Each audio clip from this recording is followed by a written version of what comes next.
Muito bem.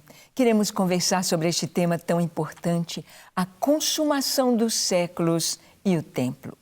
Sabemos que o primeiro templo foi erguido num lugar muito especial. Aquele lugar onde Davi levantou ali um altar ao Senhor. Um altar num momento especial da vida dele. Ou seja, quase no final do reinado de Davi, quando ele mandou levantar o censo em Jerusalém. Ele chamou Joabe e lhe pediu que ele fizesse o censo para que soubesse quantos guerreiros havia em Israel, tanto nas 12 tribos, né? Colocando Manassés e Efraim e não contando com os levitas. Sabemos que Deus havia proibido que isso fosse feito e Davi seria castigado. Quando Joabe traz uma resposta para Davi, ele diz, olha, você errou e Deus mandou que você escolhesse um castigo. E o castigo que ele escolheu foram 3 dias de peste, 3 dias de mortandade em Israel através do próprio Deus. Então, Davi, ele vê o anjo do Senhor sobre a eira de Ornã, o Jebuseu. Davi o vê ali com a espada desembainhada, ele viria sobre Jerusalém e Davi seria morto. Davi deveria morrer por causa do que ele fez, mas o anjo ali parou exatamente sobre o Monte Moriá, aquele lugar que Deus haveria de escolher, aquele lugar que o próprio Senhor escolheu para o centro de toda a adoração. Vamos ver Mateus 24, de 1 a 3. Nós lemos Jesus falando esse sermão profético, escatológico. Ele diz, está escrito, tendo Jesus saído do templo, ia se retirando, quando se aproximaram dele os seus discípulos para lhe mostrar as construções do templo. Ele, porém, lhes disse, não vedes tudo isto? Em verdade vos digo que não ficará aqui pedra sobre pedra que não seja derribada. No Monte das Oliveiras, achava-se Jesus assentado, quando se aproximaram dele os discípulos em particular e lhe pediram, dize-nos, quando sucederão estas coisas e que sinal haverá da tua vinda e da consumação do século?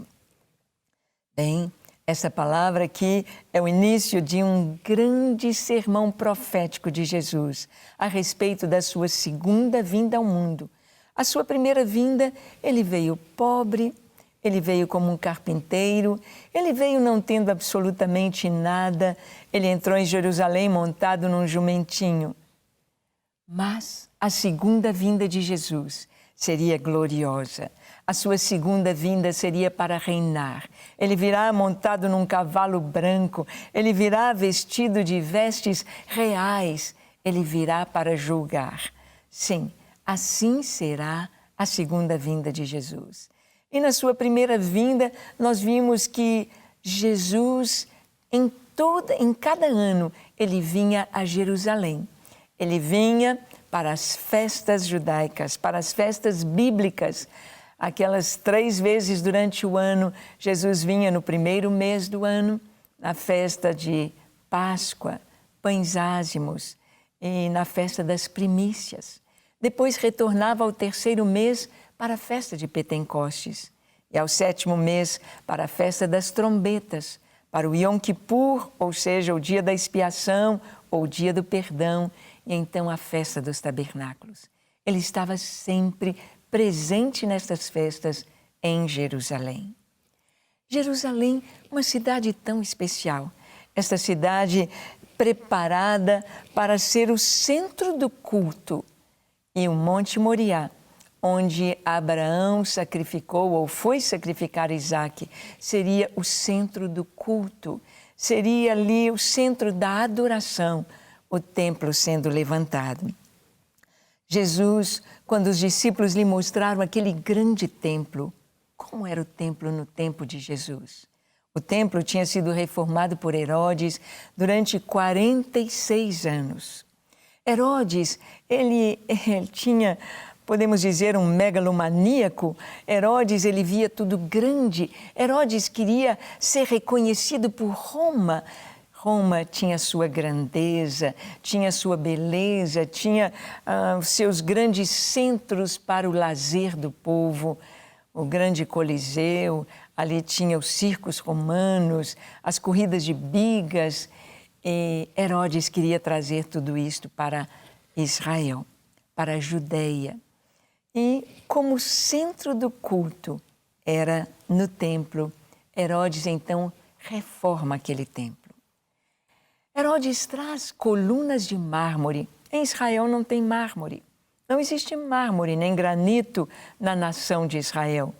Foram trazidos de longe, foram trazidos da Itália, foram trazidos de longe aqueles mármores para aquelas grandes colunas em todo o templo, em toda a sua extensão. E claro, aquelas colunas maravilhosas tinham seus capitéis, tinham seus arremates, e os discípulos estavam maravilhados. E junto com Jesus, eles observam: Mestre, olha essa construção, olha essas pedras, olha o templo, olha que coisa linda, para que Jesus observasse e fizesse o seu comentário. E o comentário de Jesus foi: não vedes tudo isto? Não ficará aqui pedra sobre pedra que não seja derribada. E nós sabemos que essa profecia de Jesus se cumpriu no ano 70 da nossa era, quando o general Tito, general romano, invade Jerusalém. Tito depois vai se tornar imperador de Roma e ele destrói completamente a cidade de Jerusalém e o templo.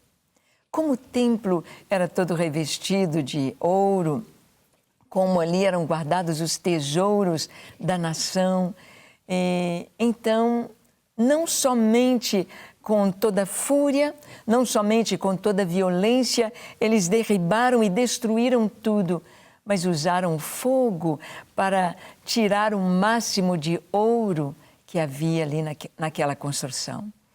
E, realmente, nós vamos a Jerusalém.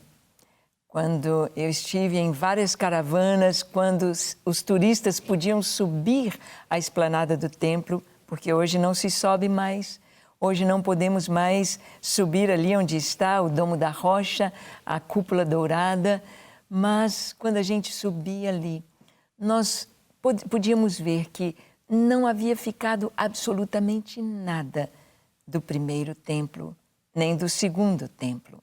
Não havia ficado nada que Herodes havia levantado ali e que fora admirado pelos discípulos. Pedra sobre pedra não ficou ali.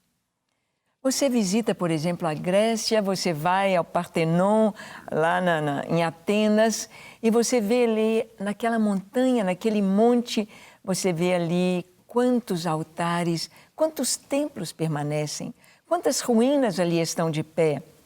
Quantas colunas, as colunas jóricas, as jônicas e dóricas, nós podemos ver como restou ruínas, mas do templo absolutamente nada. Você pode ver na arqueologia, no Parque Arqueológico de Jerusalém, você pode ver como as grandes pedras rolaram, batendo no solo lá embaixo, batendo no pavimento, embaixo do mercado, e aquelas grandes pedras ali estão. Não ficou pedra sobre pedra. O primeiro templo, que foi construído por Salomão, também foi destruído. Foi destruído por Nabucodonosor. O Império Babilônico foi invadida Jerusalém, apesar do profeta Jeremias ter pedido ao rei que se entregasse, ter pedido ao rei Jeconias que ele pudesse levantar a bandeira branca para que não houvesse a destruição de Jerusalém e do templo. Mas o rei não quis ouvir a voz de Deus, não quis ouvir a voz do profeta Jeremias e o templo então foi completamente destruído. Todo aquele bronze daquelas duas colunas imensas, chamadas Jaquim e Bozês, aquelas colunas imensas, todo o ouro, toda a prata, tudo que havia no templo foi levado. As colunas foram cortadas, foram levadas para a Babilônia. O templo foi destruído, o templo de Salomão foi destruído na época do Império Babilônico. E nós vemos que Esdras é quem vai reconstruir o templo, vai levantar o segundo templo. Herodes vai ampliá-lo e será tudo destruído no ano 72, 70 da nossa era, pelo general Tito. Então, os discípulos, depois que saíram do templo, eles sobem com Jesus ao Monte das Oliveiras e lhe perguntam em particular, longe da multidão, longe do templo, longe dos ouvidos dos outros, e perguntam ao Senhor, quando será a tua vinda? Que sinal haverá? Mostra-nos. E Jesus então lhe diz, olha, eu vou contar para vocês. E nos nossos próximos programas estaremos mostrando cada sinal que Jesus trouxe da sua vinda. Ele voltará. Ele virá para julgar, ele virá para nos levar para si. Você está pronto? Vamos orar?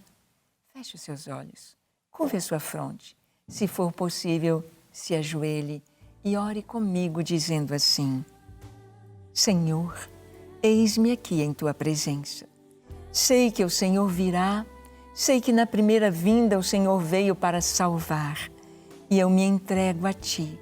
Me entrego a Ti com tudo que sou, com tudo que tenho, para que o Senhor entre na minha vida, perdoe os meus pecados e me dês uma vida nova em Cristo. Uma vida nova, lavado no Teu sangue, Senhor, com o coração puro, rendido a Ti. Eu me entrego a Ti e que o Senhor possa me preparar para a Tua vinda, a Tua volta, ó Jesus. Eu quero estar pronto, eu quero ser encontrado santo, limpo, puro. Por isso eu me entrego com tudo que sou e com tudo que tenho. No nome de Jesus. Amém, amém e amém. Graças a Deus. Como é bom orar. Você deve orar e buscar ao Senhor, buscar estar pronto para aquele dia glorioso. Convido você a estar conosco no nosso próximo programa, quando aqui estaremos compartilhando a Palavra de Deus. E conheça o nosso ministério acessando o nosso site e nossas redes sociais. Deus te abençoe ricamente. Não quer ficar um segundo por fora da nossa programação? Agora você pode nos acompanhar através das plataformas digitais. Não perca tempo, acesse, curta e siga-nos. Fique por dentro de tudo o que acontece por aqui. Rede Super, inspirando você.